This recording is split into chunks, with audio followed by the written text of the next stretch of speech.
Vamos a plantearnos ahora por qué es importante establecer estados del arte y marcos teóricos en nuestras investigaciones. Miren, seguramente a muchos de nosotros nos ha pasado que en un momento determinado de nuestra investigación, en medio de la noche o en cualquier momento del día, uno como que se pone sobresaltado y dice, claro, me acordé de una idea, el título de esa investigación puede ser esta, el enfoque que le di a lo mejor no era el adecuado, voy a enrutarlo mejor por este otro. Y entonces aparece eso tan importante como es la construcción de marcos teóricos y estados del arte. ¿Cómo entender ese marco teórico y estado del arte en un ambiente investigativo? Acerquémonos planteando que indiscutiblemente, gracias a ese marco teórico y estado del arte, yo detecto una serie de literatura. Una vez que la detecto, ¿qué hago? Entonces digo, bueno, sé dónde está. Ahora voy, la localizo. Luego la consulto y finalmente extraigo la información que yo considero vital y necesaria para mi investigación. Toda investigación supone una inquietud, supone una curiosidad.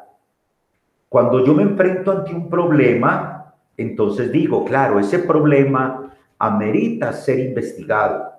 Y para que amerite ser investigado, requiere que yo tenga la capacidad de desglosar ese problema en términos terminológicos, conceptuales, metodológicos.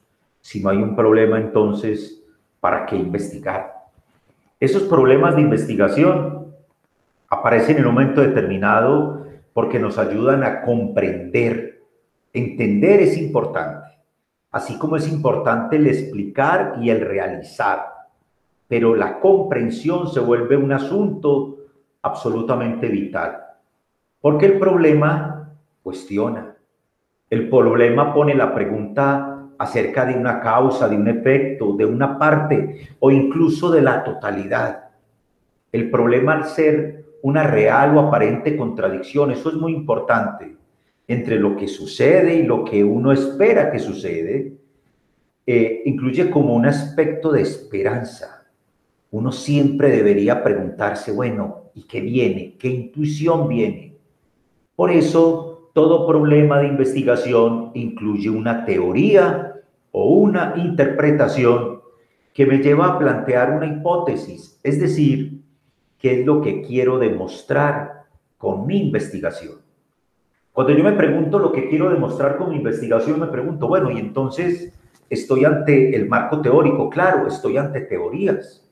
Una teoría es primero que todo una idea, esa idea que surge desde diferentes maneras, bien sea porque lo leí, porque es algo en lo que vengo trabajando hace tiempo, porque, qué sé yo, en cualquier curso un docente lo dijo y yo pensé que sería ideal encaminarme por ese camino. Esa idea me lleva a que yo pueda proponer un juicio y ese juicio requiera ser argumentado. Digámoslo entonces en síntesis. Parto de una idea, esa idea la convierto en un juicio y ese juicio requiere una argumentación. Por eso, una teoría implica construir una interpretación hipotética en la que hay problemas. ¿Y por qué hay problemas? Porque existen contradicciones. Yo voy a poner a dialogar diferentes métodos filosóficos, diferentes métodos literarios, diferentes métodos del saber, de las ciencias humanas. Hay contradicciones. Implica excluir el mayor número de contradicciones posibles. ¿Ve?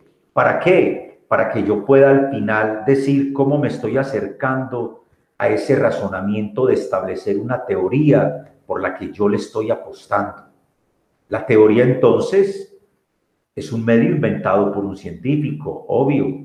Al entender un problema, yo me acerco a él para explicar, es decir, para desplegar. ¿Y cómo lo hago? A través de unas argumentaciones. Es una interpretación inventada. posee un carácter constructivo e hipotético y por eso debe someterse a una validación. Cuando yo pienso en el marco teórico en que estoy pensando, cuando pienso en el marco teórico, estoy pensando indiscutiblemente como en una especie de marco en el cual yo voy a poner a marchar mi investigación. Piense que usted tiene una intencionalidad que a lo mejor no es la intencionalidad de su par, no, es mi propia intencionalidad.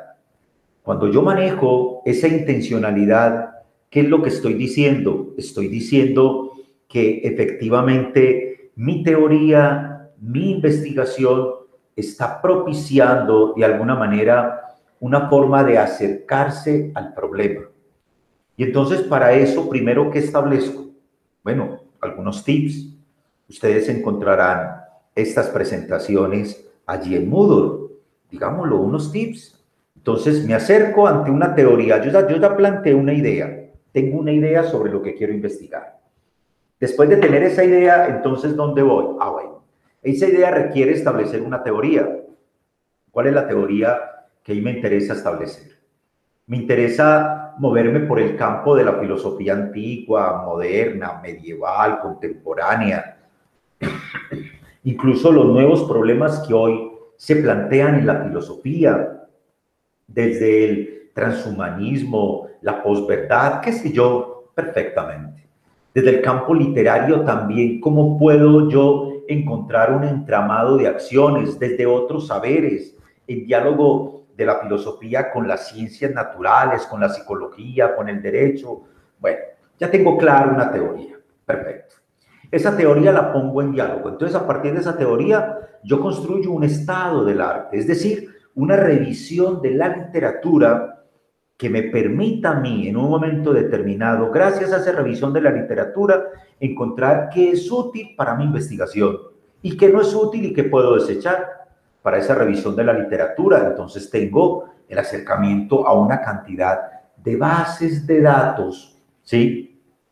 Una cantidad de bases de datos que me pueden ayudar a ir construyendo cómo alrededor de mi teoría se van entramando unos diferentes autores, corrientes, que pueden estar o no de acuerdo con aquello que yo esté planteando. Perfecto. Entonces ya tengo una revisión de la literatura, digo, muy bien, entonces de este texto, ¿qué me sirve? Para esa revisión de la literatura tienen ustedes un insumo, que son las fichas bibliográficas. Se encuentran en los archivos fichas bibliográficos en formato Word o construcción de rejillas de citas en Excel para plantear antecedentes de la investigación, desde autores, desde obras. Miren cómo esos insumos les pueden ser útiles. Entonces voy construyendo un estado del arte. ¿Cuál es el estado de la cuestión? El estado de mi problema. Ese problema, ¿qué se viene diciendo de él? ¿Qué tan actual es? ¿Qué tan pertinente? ¿Qué tan novedoso? Porque es útil su investigación. ¿Y qué dicen algunos autores y algunos corrientes sobre ese estado del arte? Entonces, ese estado del arte se encuentra ¿dónde? En la revisión de la literatura. Diferentes fuentes que me van a ayudar a construir de la mejor manera lo que yo quiero comunicar. Libros, capítulos de libros, artículos, en revistas indexadas, bases de datos académicas. Una vez que yo ya voy identificando eso, construyo lo que bien podemos llamar el marco teórico o el marco filosófico, como le queramos llamar. Y es esa teoría cómo entra a jugar, cómo se logra entremezclar con teorías que le contradicen, teorías que no están de acuerdo, otros que las apoyan, para lograr yo dar una idea de lo que yo quiero demostrar en mi investigación, desde una adecuada argumentación. Por eso, este marco teórico y estado del arte es el elemento fundamental para que yo no me desvíe en la intencionalidad que yo pretendo, y es que quiero demostrar como investigación. Planteo una idea, esa idea la convierto en un juicio, en una teoría, y esa teoría requiere entonces todo un ejercicio mío de interpretación, de argumentación. La construcción entonces del estado del arte y el marco teórico para nuestras investigaciones.